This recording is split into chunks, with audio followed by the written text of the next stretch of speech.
Welcome back, Rabbi Dr. Eliezer Brodt, the episode that many people have been waiting for, the Hakdama, the Psicha to Maseches Nedarim. Many of us have been learning Maseches Nedarim now for a few days. We open up the Masechta, we see it does not look like any other Masechta in Shas. Hopefully we'll explore why this Masechta looks different. You have the Ran on the page, you have what it says is Rashi, you have a Tosfos and a Rush in different places. So let's hope that we cover these important questions. And as Rabbi Dr. Brodt has a track record of uncovering something that many of us have not known before, we're hoping for some surprises as well. Okay, so why don't you begin? You've done this throughout the generations, throughout our career together, taking topics and exploring them throughout the generations. So perhaps Maseches Nedarim, you want to start exploring Maseches Nedarim. Was it always learned the same as other Masechtas? That all the Ga'inim, Rishonim have access to it? Maybe that's a good place to start. Okay, so as we've done in the past, in some Masechtas, where we've asked that if they were learned, and we try to trace throughout the generations if it was learned, and through that we get to see which were the Svarim written on the Masechta. So we did this for Ma'ikatim specifically, because some people don't learn Ma'ikatim. So let's try this with Maseches Nedarim. Now, the interesting is that Rishonim bring down early on a Rabbi Yudai Gain, who was one of the early Gainim, and he said some very interesting sentence in which we'll trace a little bit about that, about this sentence as it plays out. Basically, he was talking about something in Hilchos Nedarim, and it says, "Lo nishnas Nedarim b'yeshiva."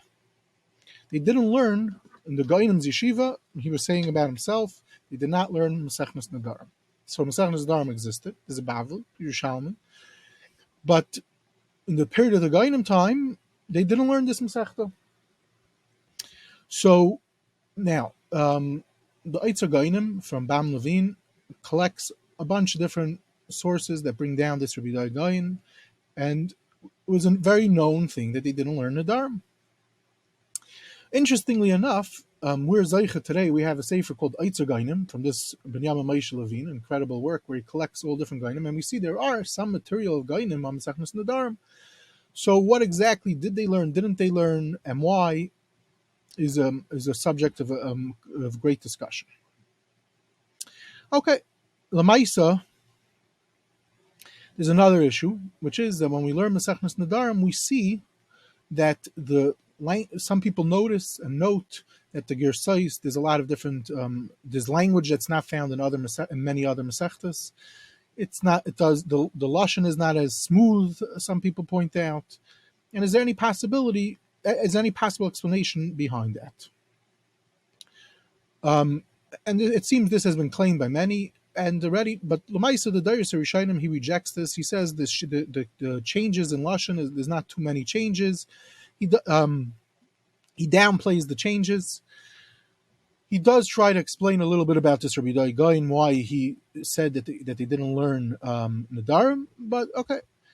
L'maisa, the Marsha, already in the beginning of Nedarim, writes that he didn't write a Pirish on this Masechta.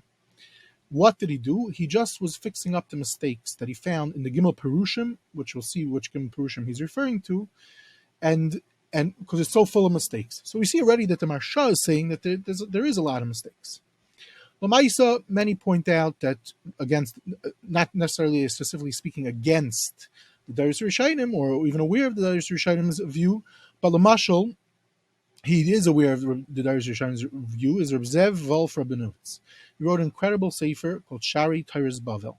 He has a long arichos after he wrote a aris on Gan Shas, also on Gan Yerushalmi, which is another volume.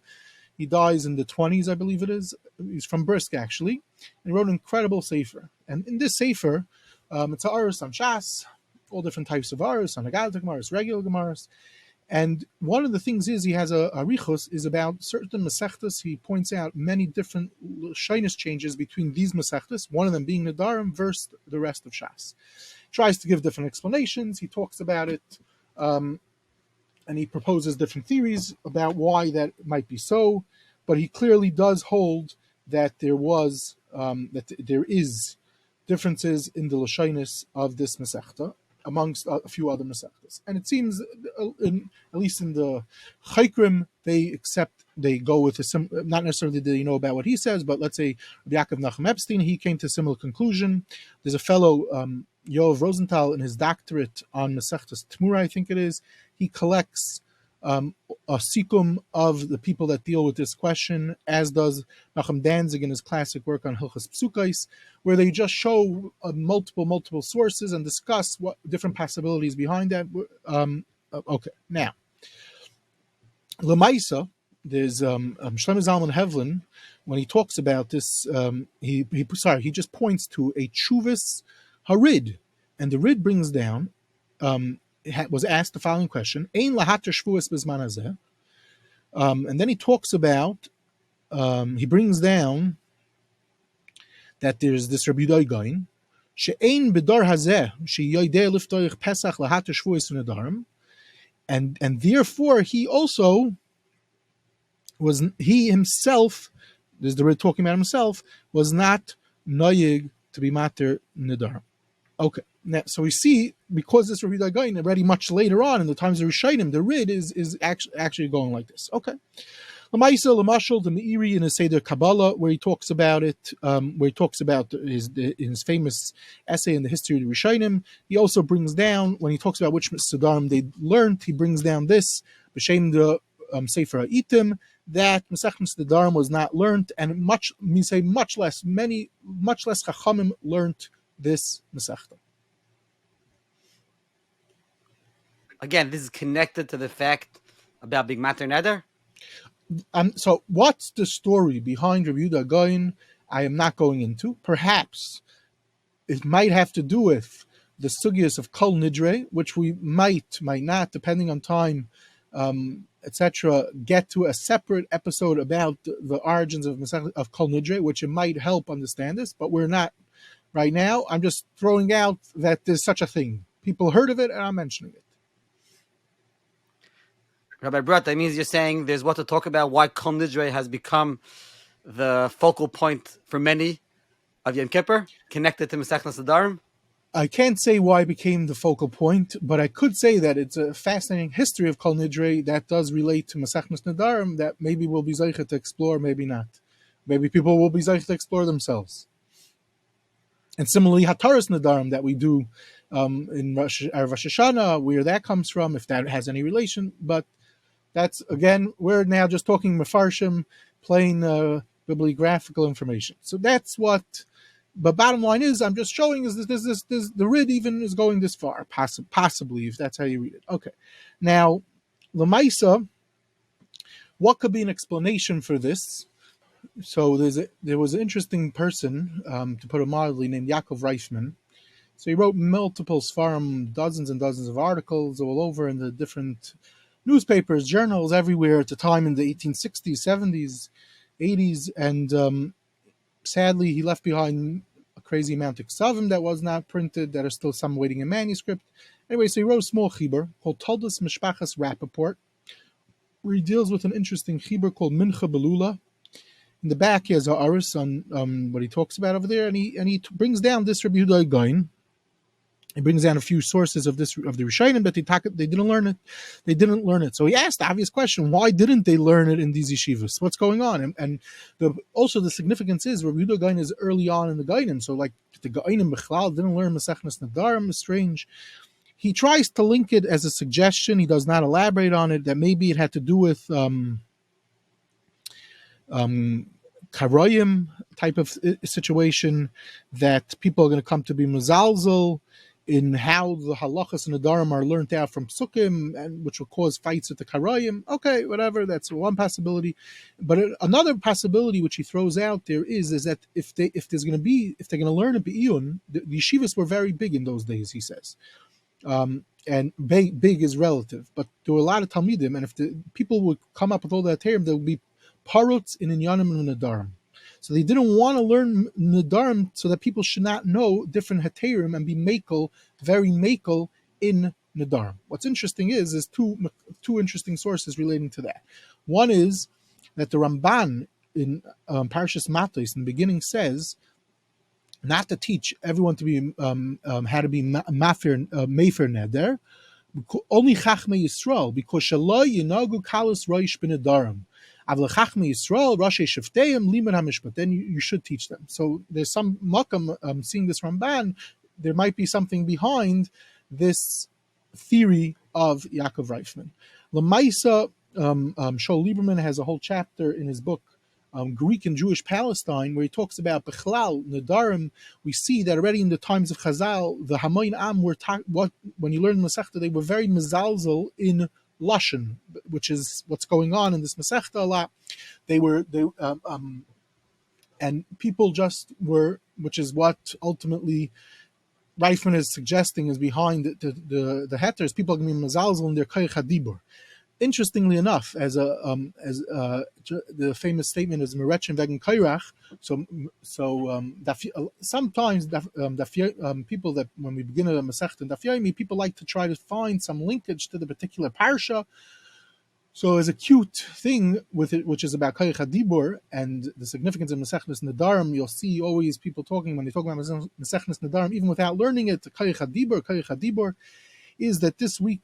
The Daf Yomi began it on Thursday, which was in Parshas Noach. In Parshas Noach, there's a famous Rashi is a famous Medrash based on the Psukim about speaking Lashon, that the Torah went out of its way to use extra words, 3 extra teves, not to lahitzi davar tuma mipiv, not to use lashonis of tummy, so to speak. That's what the Psukim went out of its way when it says in the beginning of Parshas Noach, Mikol behema ha'tayra tikach lo shiva ish. Then it says min behema asher lo tahira. It doesn't say tes mem aleph.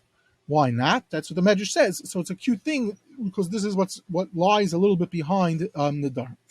Okay. Anyway, the point is that the Gir Sais is very hard. Mesechnes Nedarim, just to mention, we always point out is the Dikdukei Seifrim was not Zeicha to write his work on Mesechtes Nedarim, but there was a fellow, Ramart Chahaiman, I think in Chicago in 1943, he did it based on the Xavier Minchen. He does not have the Ha'aris of Rev Rabinovich, that type of style, but he did some work in the Gir Sais. However, today, our generation was Zeicha.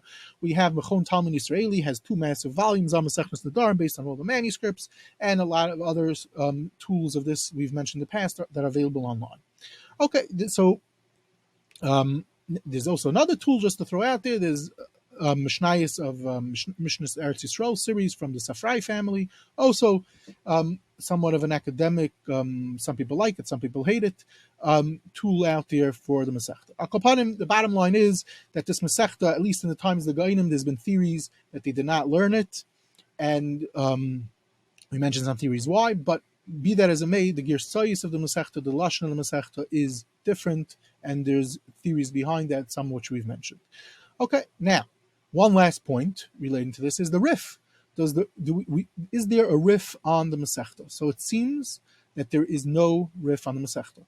The problem is, when you open up Yeshas Vilna, you'll see a riff. So what's the story behind that? So we will return to that later on.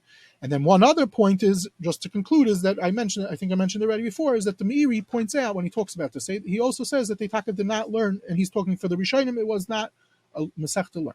Okay, so Ad Kan, part 1. So it would seem that this Masechta was not learned. The question is that true or not? Okay, so do you want to focus more now on the Shvera L'Shainis, the language issue, so to speak, different than other Masechtas? You want to go now to the Rishonim? So for whatever I'm going to say about the language issues, we said already, I don't want to spend more time on it. It's too boring too technical and boring. We'll move on to more issues, the more pressing issues that people like to ask about this Masechta, which is, I would assume the first thing that everyone loves to ask is, as you said in the beginning, is when you open up your Masechta, it looks very different. So we have Rashi. Is it Rashi? So now, when you open up your first print, if you have in your house standing by a Shas Venetzia, when the first printings of the Shas, you'll see it says in the Shar, Mesechnes Nedarim, in Pirish Rashi v'Taisvis. Then it says immediately afterwards, Rabbeinu Nisim Harash Aval Taisus Einimim Kaimam Kiyim B'Seif HaMasechta. This is the first Shas. You open up the Shas. You'll see it has Rabbeinu Nisim on the left side. Actually, yeah, on the left side. And the right side, it doesn't say what it is. And the bottom of the page is something called the Rush. And then if you turn to the back, you'll see there is Taisus, which is not, usually we have Taisus on the side and we have Rashi. So now, it's interesting. Right away, we see the Shar, it's saying Rashi. It does not say Rashi. In other Masechtas, Lamashal, in other Masechtas, does it point out Rashi? It actually doesn't say Rashi.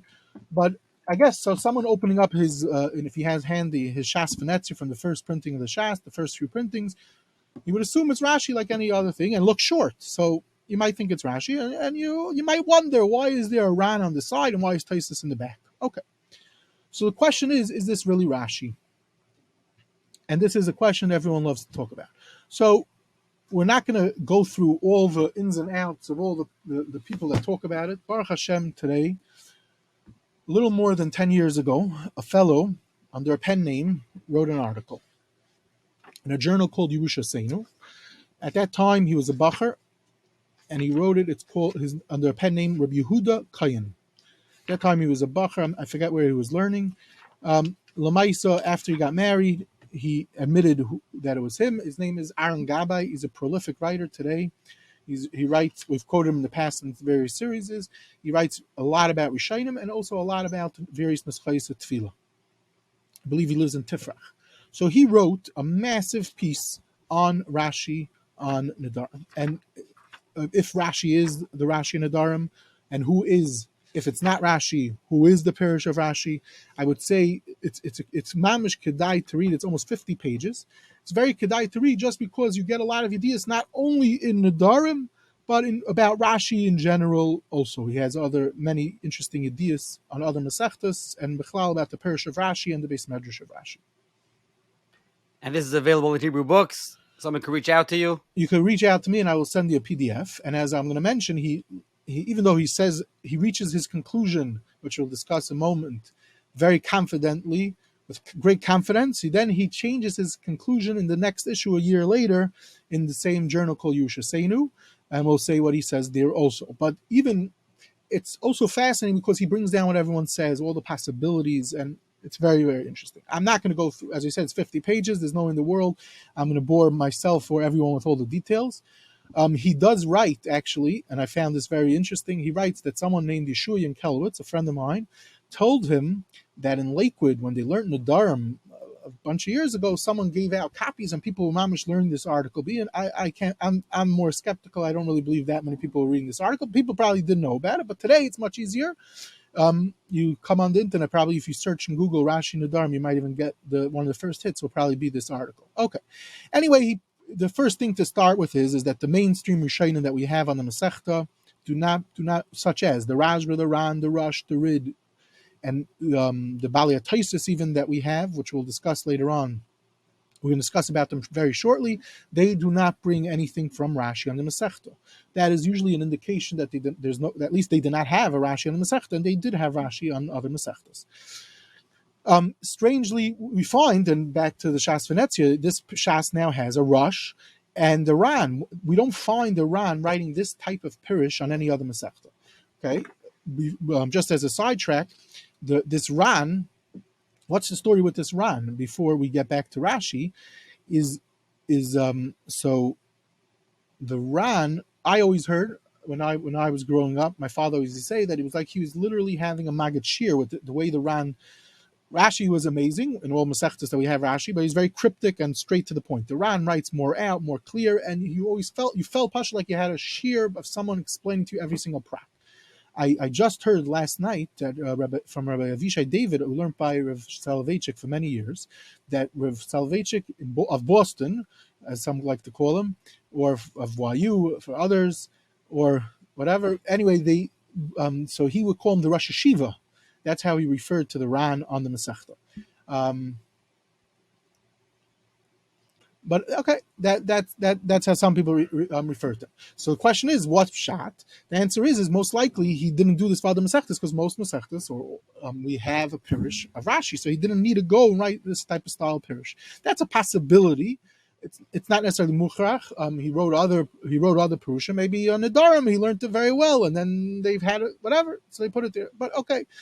Lamaisa, the Rush also doesn't write this type of pirish on other Masechtas. We do have the Rush, the Psakim in the back of the Rush, which we have in this Masechta, and Taisus Rush, which we'll also discuss. But this type of style of Rush pirish we also don't have. Okay. Lamaisa, the Nemuki Yosef normally brings down the Rashi on the Masechta. In this Masechta we have Nemuki Yosef. He never brings down Rashi, he brings down the Ran. And Bekitzer, this fellow goes through numerous rayas that it's not, that the Rishonim did not have a Sefer on Rashi. Okay, fast forward, 1962. A Sefer comes out, which makes a Mapecha, and it's for numerous reasons, from Rabbi Avram Minahar. We spoke a little bit about him. This is an incredible Rishon, and in Nedarim, it made waves. It has beautiful Haskamas. Rabbi Aaron Kotler has a very nice Haskama about it, Rev Moshe and others. And this was published by what's known as the Bloy Rishonim. This is probably one of the main Rishonim that put him on the map. This Rabbi Avram Minahar Nedarim. Now, one of the things Rabbi Avram Minahar is handling the Rambam. But what we find in this chibur, throughout the chibur, he brings Rabbeinu Shloima, and it's assumed to be Rashi. So he at least had something called Rashi. This pirish, just as a side, became beautiful, but there was a vart in this pirish that's quoted often by today. I imagine when the first few people came across it, they were excited, but today I think everyone, it's more famous, which is, there's a famous Egli Talon as Agdama, where he talks about if you're supposed to have simcha and hana when you learn Torah. And it seems people say you're not supposed to. You're not supposed to have hana. Anyway, the Egli Tal's maskana and his Agdama is Avada Torah is to have hana. You're supposed to have hana.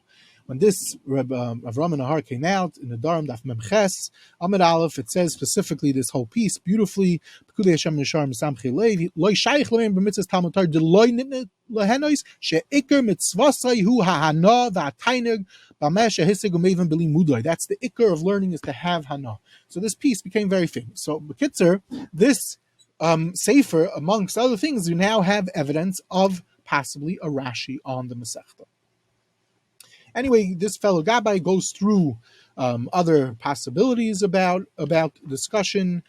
Lamaisa, they seem to have discovered some pages in different places that might be Rashi. Lamashal, there's a chibur from the Shita Mekubetzes. Now, not only is there for this also to mention as follows, like this. The Shita Mekubetzes has a chibur on Nedarim, which we'll get to listing when it comes to print. But they recently found, and Mechon Talmud Israeli printed this, is that the Shita Mekubetzes wrote Ha'aris. He was very Isaac. People that learn Kachim know this. He wrote Ha'aris Be'iyun on Kachim about the Girsais. He was very, amongst other, not only was he Isaac in collecting the Rishonim, he was Isaac to understand the proper Girsais in the Gemara, and they are found in Shas Vilna, and there's new manuscripts of that also. Okay, so what was added in recent years, maybe even the early 90s only, was that he also did this for Masechnes Nedarim, and they printed the whole Chibur, B'chon Talmud Israeli. So already there, he's handling if Rashi is Rashi or not. It seems that he's probably the first person to be ma'ir beferish that Rashi is not Rashi. And bottom line is, Bechlal, this chibur of the Shita Mekubetzes, just to throw out there, might be that the Arizal, who was his chavrusa, might have learned these ha'aris also might be with him. This is its own fascinating story, not for now, just to throw that out there. Akopanim is that there's a long list collected in this Gabbai's article of people that talk about it, of people handle if there's steers in Rashi. There's no steers in Rashi if it's not Rashi. Okay, so, but bottom line is that in the conclusion of his first article, because of Rabbi Avram Nahar and a few other cases, he said it seems possibly Rashi did write a Pirish on Nedarim, it's not on the printed page, and it might be those few things that are printed by a few different people, and what Rabbi Avram Nahar quotes extensively from this Pirish and a few other people. That was his maskana in article number 1. Okay, Lemaisa article number 2, he says no. He at the end, after reevaluating the evidence, he comes to the conclusion there was no Rashi at all on Masechnes Nedarim. Okay, that's his. I would say he's the Paisik Achron in the Sugya of Rashi Nedarim. But the problem is, in article number 1, he says, but to excuse him, he was very young. He was before his chasna even when he wrote this article, and it's beyond incredible. And immediately after, even though he writes Mahalach number 1 and he comes with great confidence in the first article, when he gets to the second article, he changes it around. And in general, one has to be very careful. Two things. One is, be very careful when you're writing such a thing at a young age with such confidence. Not that there's anything wrong with what he said. And two, you always have to constantly check to see. Sometimes someone writes a big article and it could be his chayzer, because people, that's the mile of articles. People could be ma'ir you and he might have made a mistake. So you got to check up. And taka the next year already, he did this. A lot of times you find someone writes an article in the magazine.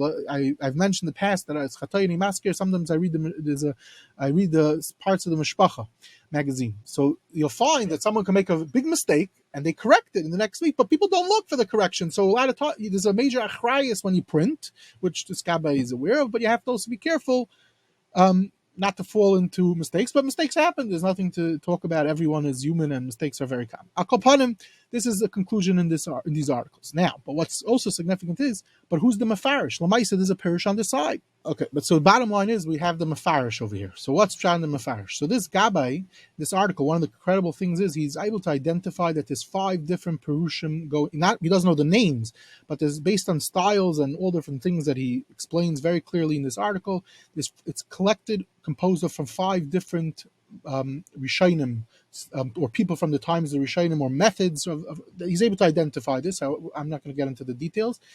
And you'll say it's very strange. Why is there a Rishon parish on the side that's composed of 5 different people, possibly? And the answer is it's not so strange. If you know Taisis, the composition of Taisis, the printers look for material to have a running parish on the side. So they would take what they had. So if there was, let's say, Gadol A wrote up to Dav Zayin, but they needed to continue, so they got a second Gadol. They took what they were able to get. Sadly, they didn't give us the inside information of what's what, and they published it. So this is what the Mefarish is. He's able to identify that it's composed of possibly multiple authors, up to 5 different authors, I believe it is. Anyway, if you want to read all about this, it's very interesting in this article from Gab. Okay, Adkan, Rashi, and the Mefarish. We move on, going back to the page. There's the Ran. We also discussed the Ran and the Rush. Fine. What about Taisus? So Taisus, we said it's not even on the side; it's on the bottom. In the first Venezia Shas, it's in the back. What's going on here? So Lamaisa already, the Taz writes in Yeridea Reishud Zion of Katan Lamed that the Taisus over here is full of mistakes. Okay, and others bring down such a thing also. We said the Marsha earlier on says a similar thing in the beginning of Nedarim. Lamaisa, for centuries, Taisus was murdered to understand. Baruch Hashem, in our generation, there was some improvements. Number 1 is Taisus Rabbeinu Peretz. At least 2 chiburim that are miyuchas to Rabbeinu Peretz came out in the late 80s. Taisus Yishanim came out in the first half of Nedarim in 1966 from someone in England. And the Taisus Rush came out from Batzal Dablitsky in 2001. And later on, again, he reissued it through Meister of Cook. If one wants to understand the whole story of the Balei Taisus on this Masechta, this Aaron Gabbai who wrote about Rashi, he wrote an additional article, which is available by PDF. For me, I could send it to you by PDF. One could get it online also. And here he wrote this article in the Kavitz Chitzi Gebayrim, volume Tess, all about the Balei Taisus. Now, so Ad Kan, we discussed some of the Rishonim that existed, the Shar, and some of the tools about that. Fine. But what's clear is that, be that as it may, if it's not Rashi, but there's Rishonim, so it's the Masechta is being learned, which is going back to our original question. Now let's go to the Tkufas Achroinim. So Mordechai Breuer is Metzayin to Maram Mintz, early, I guess, late Rishon, early Achron, whatever you want to put him in the line. He says, "Ad banu yacha lilmay mesechnes nedarim va'azn the dakdek al kol kites v'kites." It sounds clearly that it was learned. Mesechnes nedarim was learned. Okay, so now the question is, Lamaisa, are there achronim on the Masechta, and when do achronim start coming out, and really when does the material out there on the Masechta? Because even though I mentioned to you there's these tools for Taisus, that's only in the past 20, 30 years. So that's the question. So first, the Rajba, he's first printed in 1720, and then a few other times, but the Rajba is not so big on the Masechta. So the Rajba, I would not put as so big in the list of Svarim on the Masechta. Okay, the Meiri, interestingly enough, is printed in 1795, a useful parish. He might be bringing Rashi. Also, that's its own discussion. Okay, what happens is in 1795, a chibur called Ishe Hashem is printed. Now, this chibur, this is where the game changer begins. This is where the Ramban, the Ritva, and the Mukhe Yosef come to light. After that, at least there was some Rishonim to work with other than what was on the page for the Masechta. And we could see there's really I was not able to find any real achronim that mamish, except for one, which we'll discuss momentarily, that was mamish oisik on the Masechta beforehand. As far as shiurim, if it was in part of the curriculums in the 1700s, it's hard to know. It seems like maybe it was, but I can't pinpoint sources so much one way or the other. Okay, so now this Chibur Ishe Hashem has on it the Ramban, the Ritva, and the Mukhe Yosef. Fine. What is the Ramban doing over here? So the Ramban was a big fan of the Rif, Ki Yadua, and as Oded Israeli writes in his new book on the Ramban, a beautiful book, but it's already out of print, he mentions that the Ramban was very into the Rif, which we know, and certain places where he was not, where he didn't write a chibur, he was mamshech to do al pi the derech of the Rif. This is what he does in Mesechnes Nedarim. Okay, Lamaisa, this seems to be not so pashut. We'll see in a second. And that's but bottom line is this is where it begins, so to speak. This Rishon, the Ramban, printed in those years. It's printed again a few times. Now, Shmuel Ashkenazi wrote a book called Harifu Mishnasai under a pen name of Shol Schaefer, and he has 2-3 pages devoted to this chibur. And he says, at first, when it first came out, the 1795 edition, it was clear who is it. It's the Ramban, and it's nothing to do with the Rif. You say he's being mashlim the Rif. At a later edition, at some point in time, we find that there's a chibur, and it seems to say it's the Rif. It sounds like people believed that they discovered the Rif on Nedarim. Lamaisa, there's a letter that the Yeshuas Yankiv and his son, they felt that it was the Rif. Today, it seems to be that they're accepting that it's not. Okay. Anyway, bottom line is that there's this chibur. Okay. Now, in this chibur is the Ritva. But the shaila is this the Ritva or not? This also has been discussed at great length. L'mashal, there's a Mishnah Brura in Siman Samach Beis, in a Bir Halacha. He says, "Ukein zematzasi kasav gankin beritva ala alfis shel nedarim." So you see, number one is he's assuming it's the Rif, and number two is he's assuming it's the Ritva. L'maisa, when you look in the Aruch HaShulchan Hilchos Nedarim, also he goes a lot into the Ramban. He quotes a lot the Ramban, the Ritva, and the Mukhe Yosef. He's clearly going it's the Ritva. Lamaisa, it's been discussed at great length if it is the Ritva or not, based on all different types of things, the stiras, etc., etc. I'm not going to go into, but Baruch Hashem, our dar was zeicha to the. Not only do we have the Yevamis Ritva from Baron Yafin, we have Nedarim. The Ritva is also by Baron Yafin. Dua, his Hagayis are amazing. People love them, but his Hagdam over here is incredible. We see Mamish, him holding in Ritva, unbelievable, where he discusses all the issues raised to come to the conclusion it is the Ritva. Okay, so bottom line is this chibur with these three Rishonim is the game changer. Now, fast forward 1860, the Shitun Gebetzes comes out. Ritzal Ashkenazi. Now, we already mentioned that there's a different chibur of Ritzal Ashkenazi. That's not what came out. That only comes out in the 1990s. Fine. So Adkan Rishonim, that came out, and what about Achrayim? So there's, interestingly enough, there's a chibur Simlas Binyamin from a Binyamin Rappaport, from a Baruch Rappaport, that comes out in 1798. Sorry, not 1798, 1788.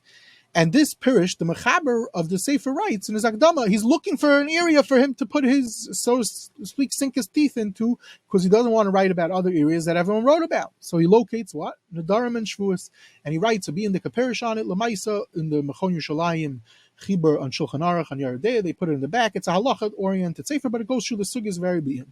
Okay.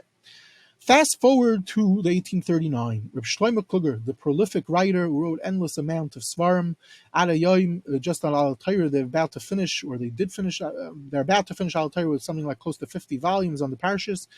But he wrote on every area of Torah, on Nedarim. So he wrote a chibur called Nidre Zrizin in 1839. Volume 1 comes out, 1855, Volume 2 comes out.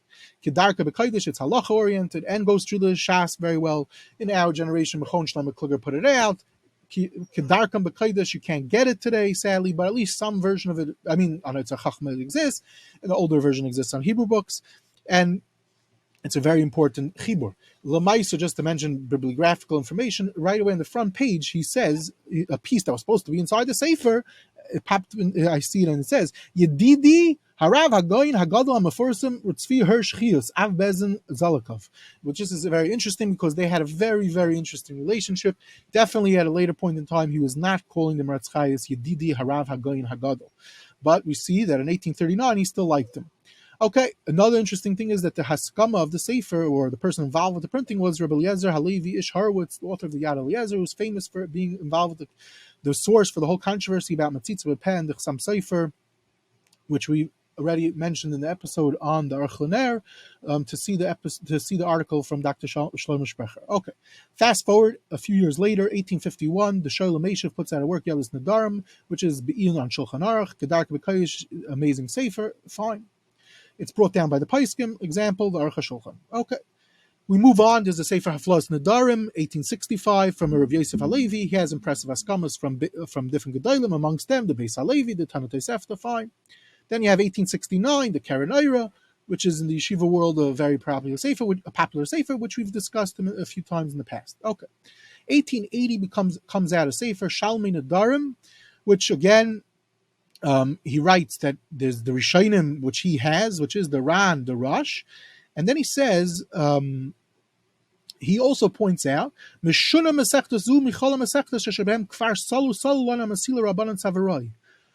So he's the Rabbanan Savaroi. What does he say? Goyne Basroi Kimoy Hamaram Lublin Hamarshav Aram Shefu Pnei Yeshua, that they already did it. Loi came in Masechta Zu. He's blaming on the printers, but we're saying it's really way, way back. But Bekitzer, we have the Hagoyis of the Bach, and Rabbi Pik, and also the Rashash. Okay, Bekitzer, he talks about that this is his pirish. What does he use? He also throws out Agdama. As I said already, there's a Mapecha done, ready from 1795, the Nemuki Yaisit, the Ritva, on the Ramban, that we were Zeich in our generation. This is what the Shalmei Nedarim says.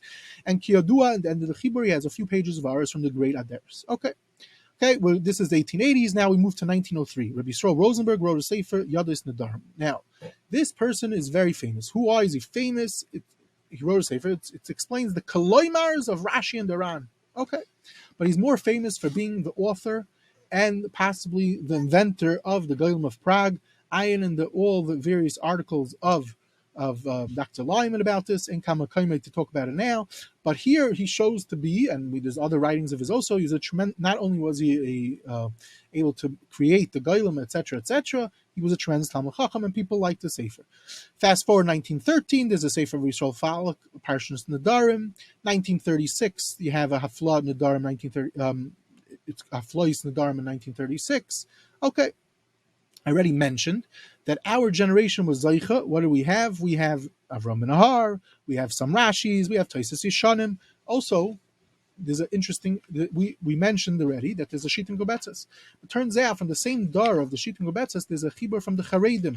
This was also, when was this printed? This is printed in the late 90s, a Chibur from, in one of these Kvatzim, I think it's called Bris Avram. It might be also available on Hebrew books. Okay, so these are some of the Achronim that are out there in the Masechta. Just to be Messiah, one last area, which is Halacha L'Maisa, and that is as follows.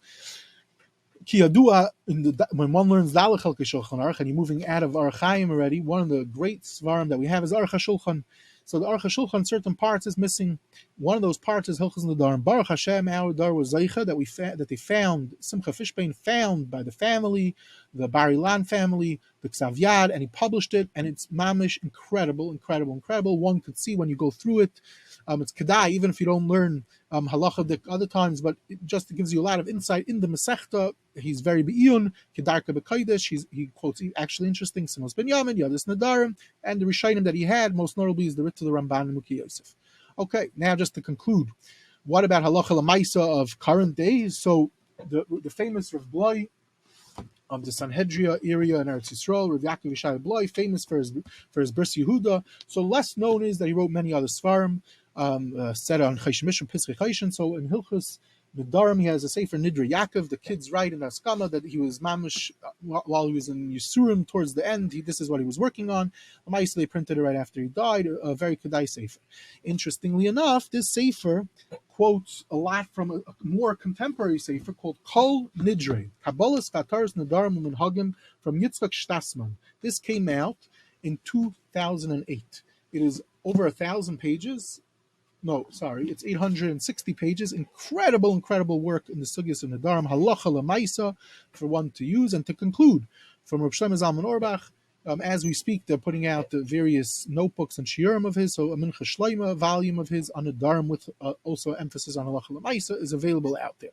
These are some of the Sfarim. What we see from all this is that the Sikum is that in the times of the Gainim, it seems they did not learn Nedarim so much.